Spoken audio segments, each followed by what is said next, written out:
ഭാരത് സേവക് സമാജ് പുരസ്കാരം നേടിയ കാഞ്ഞങ്ങാട് നഗരസഭാ ചെയർപേഴ്സൺ കെ.വി. സുജാത ടീച്ചറെയും ഉന്നത വിജയം നേടിയ വിദ്യാർത്ഥികളെയും ആദരിച്ചു. നഗരസഭാ സ്റ്റാഫ് കൌൺസിൽ ഒപ്പരം കൂട്ടായ്മയുടെ നേതൃത്വത്തിലായിരുന്നു ആദരം.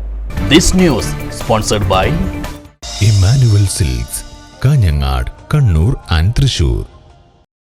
മികച്ച സാമൂഹ്യ പ്രവർത്തകയ്ക്കുള്ള ഭാരത് സേവക് സമാജ് പുരസ്കാരം നേടിയ കാഞ്ഞങ്ങാട് നഗരസഭാ ചെയർപേഴ്സൺ കെ.വി. സുജാത ടീച്ചറെയും നഗരസഭാ ജീവനക്കാരുടെയും തൊഴിലാളികളുടെയും മക്കളിൽ ഉന്നത വിജയം നേടിയ വിദ്യാർത്ഥികളെയുമാണ് നഗരസഭാ സ്റ്റാഫ് കൌൺസിൽ ഒപ്പരം കൂട്ടായ്മ ആദരിച്ചത്.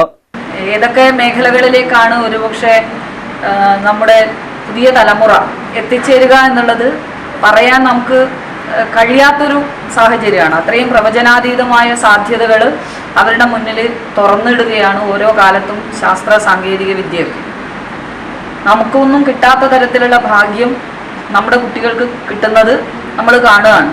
ഒരുപാട് സൗകര്യങ്ങൾ, പഠിക്കുന്നതിന് വേണ്ടിയിട്ടുള്ള ഒരുപാട് സൗകര്യങ്ങൾ, അതുപോലെ തന്നെ പഠിച്ചു കഴിഞ്ഞാൽ ഓരോ കോഴ്സ് കഴിയുമ്പോഴും അതിനപ്പുറത്തേക്ക് എന്ത് എന്ന് ചോദിക്കാതെ തന്നെ വിരൽത്തുമ്പിലേക്ക് ഒരുപാട് അവസരങ്ങൾ വരുന്ന ലോകം ഒക്കെയുള്ള ഒരു കാലത്താണ് നമ്മുടെ കുട്ടികൾ പഠിക്കുന്നത്.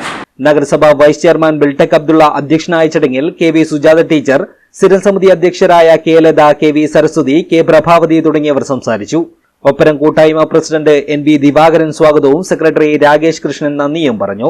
കെ.വി. സുജാത ടീച്ചറോടൊപ്പം M. Akshay Mohan, M. Sivavaika, Souparnika Ashokan, P. Anaswara, A R. Siddharthan, Karthik Giridhar, Sreeparvathy, A. Avanthika, Karthik Manu, M. S. Shivada, P. V. Devangi, Ameya, S. J. Ardra, P. G. Vishnupriya, Devanand Manu, K. Adinath, Darshana Jayajith എന്നീ വിദ്യാർത്ഥികളെയുമാണ് അനുമോദിച്ചത്.